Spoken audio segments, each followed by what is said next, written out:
Assalamu alaikum. Welcome to Naeem's Virtual Academy. This is Dilshad Murtaza. Lecture number 34 ऐं lecture number 34 में पाण हिकु important topic जेको previous topic सां related आहे, यानी कि पॉलिनेशन सां रिलेटेड टॉपिक फर्टिलाइज़ेशन पढ़ण वारा आहियूं। हाणे फर्टिलाइज़ेशन छा हूंदी आहे? इहो हिकिड़ो इम्पोर्टेंट प्रोसेस हूंदो आहे जेको कंहिं बि फ्लावरिंग प्लांट्स में थी रहंदो आहे जस्ट बिफोर पॉलिनेशन। जॾहिं कंहिं प्लांट में पॉलिनेशन थी वेंदी आहे त उन खां बाद हीउ प्रोसेस थी रहियो हूंदो आहे, ऐं हीउ प्रोसेस ई आहे जंहिंजी मदद सां प्लांट जो जेको फ्लावर हूंदो आहे उहो कन्वर्ट थी वेंदो आहे कंहिं बि फ्रूट में, ऐं उनजे अंदरि ॿिज वग़ैरह जेको सो पैदा थी चुका हूंदा आहिनि। सो ॿिज ठहण या जेको फ्रूट जो पैदा थियणु उहो ड्यू टू दिस प्रोसेस हूंदो आहे जेको पॉलिनेशन खां बाद थी रहियो हूंदो आहे कंहिं बि प्लांट में। हाणे हीउ जेको प्रोसेस थींदो आहे छा में थींदो पवंदो आहे? फ्लावरिंग प्लांट्स में। जेके बि फ्लावरिंग प्लांट्स हूंदा आहिनि उन्हनि जे फ्लावर्स में पॉलिनेशन थियण खां बाद हीउ प्रोसेस जेको आहे सो अकर थींदो पवंदो आहे छा प्रोड्यूस करण लाइ? To produce seeds and fruit. Seeds ऐं फ्रूट जेके प्रोड्यूस थी रहिया हूंदा आहिनि उहे ड्यू टू दिस प्रोसेस थी रहिया हूंदा आहिनि। जॾहिं बि हीउ प्रोसेस थींदो पवंदो त ई वञी करे जेको आहे सीड प्रोड्यूस थींदो आहे ऐं जेको आहे सो फ्रूट वग़ैरह प्रोड्यूस थींदो आहे कंहिं बि फ्लावर में। ठीकु आहे, अच्छा जी डेफिनेशन ऑलरेडी लिखी छॾिया आहे, छो त थ्रू हिनखे सम्झूं था पिया। त जेका डेफिनेशन आहे उहा कुझु हिन तरह सां आहे त the process in which fusion of male sex cell and female sex cell occurs. अहिड़ो प्रोसेस जंहिंमें मेल सेक्स सेल यानी कि पोलिन ग्रेन्स में जेके सेक्स सेल हूंदा आहिनि जंहिंखे पाण स्पम सेल्स बि चवंदा पवंदा आहियूं, उन स्पम सेल जी जेका फ्यूजन थींदी पई हुजे कहिड़े सेल सां? फीमेल सेक्स सेल यानी कि एग सेल सां। जॾहिं मेल सेक्स सेल यानी कि स्पम सेल फ्यूज़ थी रहियो हूंदो आहे त इन फ्यूजन जे प्रोसेस खे पाण चवंदा पवंदा आहियूं फर्टिलाइज़ेशन। अच्छा, पोइ हुन सां छा थी रहियो हूंदो? To develop a new plant. इंसान नओं प्लांट ठही सघंदो पियो हूंदो, छो जो हुन में छा ठहंदो पवंदो आहे? फर्टिलाइज़ेशन खां बाद ॿिज ठहंदो आहे ऐं उन ई साॻे ॿिज मां हिकिड़ो ॿियो प्लांट ठही सघे थो पियो। त इन इहे प्रोसेस खे वरी पाण फर्टिलाइज़ेशन प्रोसेस चवंदा पवंदासीं। सिंपल वर्ड्स में अहिड़ो प्रोसेस जंहिंमें मेल सेक्स सेल ऐं फीमेल सेक्स सेल फ्यूज़ थियनि पाण में हिकु नओं सेल ठाहिण जे लाइ, यानी कि हिकु मुकमल सेल ठाहिण जे लाइ। त अहिड़े क़िस्म जे प्रोसेस खे पाण चवंदा पवंदा आहियूं फर्टिलाइज़ेशन। अच्छा, इहो कीअं थी रहंदो आहे कंहिं बि फ्लावर में? हिनखे पाण हिते सम्झण जी कोशिशि कंदो पिया। हे असां हिकु पिस्टल पार्ट ठाहियो आहे कंहिं बि फ्लावर जो, जंहिंमें असां जेको आहे सो मेल पार्ट न ठाहियो, न ई पीटल्स वग़ैरह न ई सेपल्स वग़ैरह ठाहिया आहिनि। जस्ट असां उहो फीमेल पार्ट कंहिं बि प्लांट जो जंहिंखे पाण पिस्टल चवंदा आहियूं या उनखे पाण कार्पेल बि चवंदा पवंदा आहियूं, उहो ठाहियो आहे। ऐं जे पार्ट्स खे पहिरियों सम्झी वठूं था त हीउ जेको मथां वारो पार्ट हूंदो आहे, दिस पार्ट, हिनखे पाण सॾींदा पिया हूंदा आहियूं स्टिग्मा। पाण पढ़ी आया आहियूं प्रीवियस वीडियो लेक्चर्स में त हिन पार्ट खे जेको मथां पार्ट हूंदो आहे इनखे पाण स्टिग्मा चवंदा आहियूं। ऐं जेको हेठां वारी हीउ जेको पार्ट आहे, जेका हीअ शइ आहे, इन ई शइ खे वरी पाण चवंदा पवंदा आहियूं स्टाइल। ठीकु आहे, उन खां बाद स्टाइल खां हेठां जेका हीअ शइ अचे थी पई, इन खे पाण सॾींदा पवंदा आहियूं ओवरी। ठीकु आहे, हाणे इहे टई शयूं मिली करे ठाहींदियूं पयूं हूंदनि इन पिस्टल पार्ट खे। ठीकु आहे, ऐं इन जे अंदरि कुझु ॿिया बि पार्ट्स आहिनि जेके असां हिते ड्रा करे छॾिया आहिनि, उनजा नाला बि पाण लिखंदासीं। त मथां हीअ जेका शइ पई आहे, हीअ ॿ शयूं जेके रखियूं आहिनि असां, इहे पोलिन ग्रेन्स आहिनि जेके पॉलिनेशन थियण खां बाद इन जॻह ते पहुता आहिनि, पोलिन ग्रेन्स। ऐं इन खां बाद जेका हीअ शइ तव्हांखे नज़र अचे थी पई, ओ हीअ सॼो ट्यूब जेको आहे हिकिड़ो पोलिन ग्रेन खां वठी करे ओ हिन अंदरि ओवरी में, त इन ट्यूब खे पाण चवंदा पवंदा आहियूं पोलिन ट्यूब। हाणे इहो छा हूंदो आहे इनखे पाण डिस्क्राइब कयूं था पिया, पोलिन ट्यूब। उन खां बाद इहे जेका अंदरी शइ आहे हिन जॻह ते मौजूदु हूंदो आहे एग सेल, जेको फीमेल सेक्स सेल हूंदो आहे। एग सेल हिते पाण लिखी हूंदो आहे, egg cell is present here, इन जॻह ते मौजूदु हूंदो आहे, यानी कि inside the ovary egg cell मौजूदु हूंदो आहे। ठीकु, ऐं हिन शइ खे जेको हीअ पार्ट आहे ऑरेंज कलर में, इनखे पाण चवंदा पवंदा आहियूं ओव्यूल। ओव्यूल, ठीकु आहे। हाणे हीअ शइ ओवरी आहे, हिन जे अंदरां ओव्यूल मौजूदु आहे। उनखां बाद हिन जे अंदरि मौजूदु हूंदो आहे एग सेल, ऐं उन एग सेल सां मिलंदो पवंदो आहे पोलिन ग्रेन। पोइ वञी करे इहा शइ थींदो फ्यूजन थींदी पवंदी आहे, ऐं इन फ्यूजन जे प्रोसेस खे पाण फर्टिलाइज़ेशन प्रोसेस सॾींदा पवंदा आहियूं। क्लियर?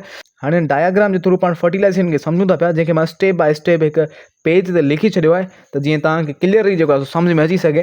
सो सभ खां पहिरां जेका असां लाइन लिखी आहे कि हिन फर्टिलाइज़ेशन प्रोसेस जे बारे में, त फर्टिलाइज़ेशन प्रोसेस कीअं थींदो पवंदो आहे, जी स्टार्टिंग कीअं थींदी पवंदी आहे? त when pollen grains stick to the stigma, जॾहिं पोलिनेशन थी चुकी हूंदी आहे ऐं पोलिन ग्रेन्स अची करे हिन स्टिग्मा ते स्टिक थींदा पवंदा आहिनि, त पोइ छा थींदो आहे? Then these pollen grains converted into sperm sex cells. हाणे पहिरियों उहे हूंदा आहिनि पोलिन ग्रेन्स, जेके पोलिन ग्रेन्स कंहिं बि एंथर मां निकिरी करे स्टिग्मा ताईं पहुचंदा आहिनि, त उहे उन टाइम पोलिन ग्रेन्स हूंदा आहिनि। पर जॾहिं अची करे स्टिग्मा ते पहुचंदा आहिनि त पोइ उहे कन्वर्ट थींदा पिया हूंदा आहिनि कहिड़ियुनि शयुनि में? स्पर्म सेल्स में। पहिरां इहे स्पर्म सेक्स सेल्स उनजे अंदरि हूंदा आहिनि पोलिन ग्रेन्स जे अंदरि, ऐं पोइ जेको आहे सो जॾहिं स्टिग्मा ते उहो पोलिन ग्रेन ईंदो पियो हूंदो आहे त उनजे अंदरां उहे सेक्स सेल्स यानी कि sperm sex cells, sperm sex cell पाण चवंदा आहियूं मेल सेक्स सेल खे, स्पर्म सेक्स सेल। हाणे इहो मेल सेक्स सेल हूंदो आहे जंहिंखे पाण स्पम सेक्स सेल चवंदा आहियूं।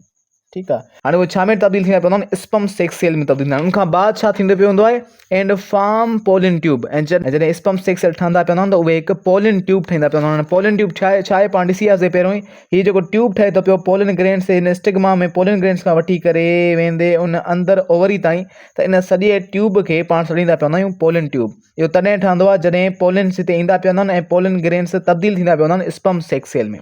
ठीकु आहे। पोइ उनजे हेठां हिकिड़ो पोलिन ट्यूब ठहंदो आहे जंहिंमें उहे पोलिन ग्रेन्स ट्रांसफर थींदा पवंदा आहिनि। ठीकु आहे। ऐं पहुचंदा पवंदा आहिनि किथे, एग सेल ॾे। इहो पाण स्टेप में डिफाइन कयो आहे त through the pollen tube sperm cells transfer from stigma to ovary. हाणे हिन पोलिन ट्यूब जी मदद सां, हिन ट्यूब जी मदद सां स्टिग्मा मां इहे पोलिन ग्रेन्स ट्रांसफर थींदा पवंदा कहिड़ी जॻह ताईं, ओ हिन जॻह ताईं, यानी कि ओवरी में ट्रांसफर थींदा पवंदा। क्लियर। नेक्स्ट लाइन आहे ओवरी कंटेन्स ओव्यूल्स। हिन ओवरी में छा मौजूदु हूंदा आहिनि, ओव्यूल्स। पाण ॾिसी आयासीं पहिरियों बि डायग्राम में त हीअ ओवरी आहे सॼी, ऐं हीअ जेका शइ मौजूदु आहे हिन में इहो ओव्यूल आहे। ठीकु आहे। हाणे इन में ओव्यूल्स मौजूदु आहिनि, इन विच एग सेल इज़ प्रेजेंट, जंहिंजे अंदरि एग सेल मौजूदु हूंदो आहे। हाणे हिन जॻहनि ते एग सेल मौजूदु हूंदो आहे कंहिंजे अंदरि, ओव्यूल जे अंदरि। ओव्यूल छा में हूंदो आहे, ओवरी में हूंदो आहे। क्लियर। नेक्स्ट लाइन आहे pollen tube opens inside the ovary where sperm fuse with the egg. हाणे जेको पोलिन ट्यूब हूंदो उहो ओपन थींदो पवंदो आहे कंहिंजे अंदरि, ओवरी जे अंदरि, जिथे उहो स्पम सेक्स सेल फ्यूज़ थी रहंदो आहे एग सेल सां। ऐं पोइ छा ठाहींदो पवंदो आहे, ज़ाइगोट ठाहींदो पवंदो आहे। हाणे कीअं थींदो पवंदो आहे त इहे जेके सेल्स हूंदा आहिनि उहे जॾहिं अची करे पोलिन ट्यूब मां ओपन थींदा पवंदा आहिनि ओवरी जे अंदरि, त उहे फ्यूज़ थी रहिया हूंदा आहिनि कंहिंसां, एग सेल सां।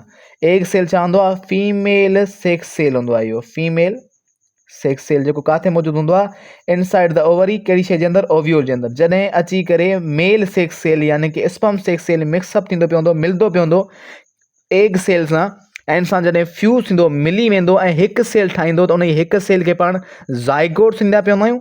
ऐं उहो ज़ाइगोट जेको हूंदो पवंदो पाण जहिड़ा ॿिया सेल्स ठाहे ठाहे करे, ऐं इन जे अंदरि हिन जॻह ते छा ठाहींदो पवंदो, बिज ठाहींदो पवंदो। ठीकु आहे। ऐं इन शइ खे पाण हिन पॉइंट में लिखी छॾियो आहे त ज़ाइगोट ऑन फर्दर डेवलपमेंट, जॾहिं ज़ाइगोट वधीक ॿी डेवलपमेंट कंदो, मीन्स ज़ाइगोट पाण जहिड़ा ॿिया सेल्स क्रिएट कंदो पवंदो, छो ज़ाइगोट हिकिड़े क़िस्म जो सेल हूंदो आहे, ऐं उहो पाण जहिड़ा ॿिया सेल क्रिएट कराए कराए करे पोइ छा ठाहींदो पवंदो, प्रोड्यूस कराईंदो पवंदो, छा खे, फ्रूट खे ऐं सीड खे। त सभ खां पहिरां जॾहिं बि मिक्सअप थींदा पिया हूंदा सेल्स, मिक्सअप सिंपली फ्यूज़ थी रहिया हूंदा मेल सेक्स सेल ऐं फीमेल सेक्स सेल, त हिकिड़ो सेल ठहंदो जंहिंखे पाण ज़ाइगोट चवंदासीं। उहो ज़ाइगोट वरी पाण मंझां ॿियो सेल ठाहींदो, वरी टियों सेल ठहंदो। ईअं कंदे कंदे हिन जॻह ते हिकिड़ो बिज ठहंदो पवंदो, ऐं बिज खां उन खां बाद वरी हिन जॻह ते फ्रूट ठहंदो पवंदो। हाणे इहे फ्रूट फॉर्मेशन कीअं थींदी आहे, इन खे पाण अॼु जे वीडियो में हिते सम्झी छॾूं था पिया। मां हिनखे डिस्क्राइब करे छॾंदो हिते। अच्छा, हाणे मेल सेक्स सेल ऐं फीमेल सेक्स सेल जी फ्यूजन त थी वई, ज़ाइगोट त ठही वियो। हाणे फ्रूट ऐं सीड कीअं फॉर्म थींदो, इनखे असां हिते डिस्क्राइब करे छॾियो आहे। The zygote undergoes repetitive cell division. जेको ज़ाइगोट ठही वेंदो उहो रेपिटेटिव सेल डिवीजन कराईंदो पवंदो, यानी कि उहो पंहिंजो पाण खे डिवाइड कंदो ॿियनि सेल्स में, यानी कि मुख़्तलिफ़ ॿिया सेल्स बणाईंदो वेंदो, उन सां छा थींदो, and develops into an embryo. ऐं उहो छा में तब्दील थींदो, हिकिड़े एम्ब्रियो में तब्दील थींदो। हाणे एम्ब्रियो छा हूंदो आहे, इहो उहो ई पार्ट हूंदो आहे कंहिं बि बिज जो जेको प्लांट में तब्दील थी रहंदो आहे, यानी कि इहो पार्ट बिज जे अंदरि असांखे मिलंदो पवंदो आहे, ऐं इहो ई पार्ट हूंदो आहे जेको वॾो थी करे प्लांट में तब्दील थींदो पवंदो आहे। सो इहो तॾहिं ठहंदो आहे जॾहिं पहिरियां ज़ाइगोट ठहे ऐं ज़ाइगोट सेल डिवीजन कराए ऐं खोड़ सारा सेल ठहनि, ऐं पोइ मिली करे पहिरीं शइ छा ठाहींदा पवंदा, एम्ब्रियो ठाहींदा पवंदा। हाणे इहो किथे ठहंदो पवंदो, ओव्यूल जे अंदरि। छो जो जेके एग सेल हुयो उन्हीअ सां इहो पोलिन ग्रेन में मौजूदु स्पम सेल मिले पियो कहिड़ी जॻह ते, हिन ओव्यूल जे अंदरि। त जेको एम्ब्रियो ठहंदो पवंदो उहो बि इन जे अंदरि हिन जॻह ते ठहंदो पवंदो आहे। ठीकु आहे। जॾहिं फ्यूजन थींदी, ज़ाइगोट ठहंदो ऐं उहो रिपीटेटिव सेल डिवीजन कराईंदो, ऐं पोइ छा ठहंदो पवंदो, एम्ब्रियो ठहंदो पवंदो। इहो हिकिड़ो पार्ट हूंदो आहे कंहिं बि बिज जो। ऐं उनखां बाद छा थींदो, during this process the ovule enlarge and develops into seed. जॾहिं इहो प्रोसेस थींदो पवंदो त जेका ओव्यूल हूंदो आहे, यानी कि ही पार्ट जंहिंजे अंदरि उहो प्रोसेस थिए पियो फ्यूजन वारो, त उहो ओव्यूल छा में तब्दील थींदो पवंदो, सीड में तब्दील थी चुको हूंदो। हाणे हीउ जेको पार्ट आहे इहो तब्दील थींदो सीड में। जॾहिं बि फर्टिलाइज़ेशन थींदी, सेल मिलंदा पाण में, फ्यूज़ थी वेंदा, ऐं ज़ाइगोट ठहंदो। ज़ाइगोट खां बाद एम्ब्रियो ठहंदो। त इन साॻे प्रोसेस थियण वक़्तु हीउ जेको ओव्यूल हूंदो इहो बिज में तब्दील थी रहियो हूंदो आहे। उनखां बाद छा थी रहियो हूंदो आहे त एट द सेम टाइम उन ई साॻे वक़्तु जॾहिं ओव्यूल तब्दील थी रहियो हूंदो आहे सीड में, उन ई वक़्तु वरी जेका ओवरी आहे उहो हीअ जॻह इहा वरी तब्दील थी रही हूंदी आहे फ्रूट में। अंदरो हिसो ओव्यूल जेको हूंदो आहे उहो तब्दील थींदो आहे बिज में, ऐं जेका ॿाहिरीं ओवरी हूंदी आहे हीअ इहा तब्दील थी रही हूंदी आहे फ्रूट में। हिते असां पॉइंट में लिखियो आहे त at the same time the ovary enlarge and develops into fruit. साॻे ई वक़्तु जॾहिं ओव्यूल तब्दील थिए पियो सीड में, उन ई वक़्तु जेका ओवरी हूंदी आहे कंहिं बि फ्लावर जे फीमेल पार्ट जी, उहा तब्दील थी रही हूंदी आहे फ्रूट में। ऐं जेके बि फ्रूट्स हूंदा आहिनि उहे इन ई प्रोसेस सां जेको आहे सो डेवलप थींदा पिया हूंदा आहिनि, ठहंदा पिया हूंदा आहिनि आफ्टर फर्टिलाइज़ेशन। ऐं जेका पॉलिनेशन हूंदी आहे उहा पहिरां थींदी आहे, उन खां बाद फर्टिलाइज़ेशन, उन खां बाद इहा शइ थींदी पई हूंदी आहे। बाद लिखियल आहे ovary walls ripens to form fruit walls. हाणे ओवरी जा जेके ही वाल्स आहिनि, ही वाल्स, इहे वाल्स जेके हूंदा उहे राइप थींदा, पका थींदा, पचंदा, ऐं इहे छाजा वाल्स बणिजी वेंदा आहिनि, इहे ई हूंदा आहिनि फ्रूट्स जा वाल। यानी कि कंहिं बि फ्लावर में जेका शइ डेवलप थिए थी पई, जेको फ्रूट डेवलप थिए थो, दरअसल उन फ्लावर जो इहा उहा ओवर ई हूंदी आहे जेका आफ्टर फर्टिलाइज़ेशन फ्रूट में तब्दील थी चुकी हूंदी आहे। अच्छा, उन खां बाद इन्हनि पीटल्स जो छा थींदो पियो हूंदो आहे, या इन्हनि जा जेके ॿिया मथां पार्ट्स आहिनि, स्टिग्मा वग़ैरह, इन्हनि जो छा थींदो पियो हूंदो आहे, इहे पार्ट्स जेके हूंदा आहिनि उहे सुकी वेंदा आहिनि ऐं छणी वेंदा आहिनि। जेको आहे सो कंहिं बि फ्रूट मां जॾहिं उहो फ्रूट तयारु थी चुको हूंदो आहे, पाण ॾिसंदा पिया हूंदा आहियूं जॾहिं फ्रूट तयारु थींदो आहे त उनजो जेको फ्लावर हूंदो आहे उहो मुरझाइजी वेंदो आहे, ख़तमु थी वेंदो आहे, ऐं जस्ट फ्रूट ई जेको आहे सो बचंदो पियो हूंदो आहे।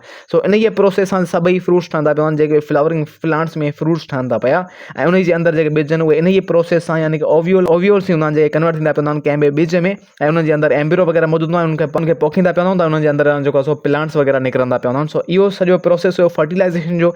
आई होप कि तव्हांखे ॻाल्हि सम्झ में आई हूंदी। मिलूं था जे नेक्स्ट पार्ट MCQs पार्ट में। Thank you so much.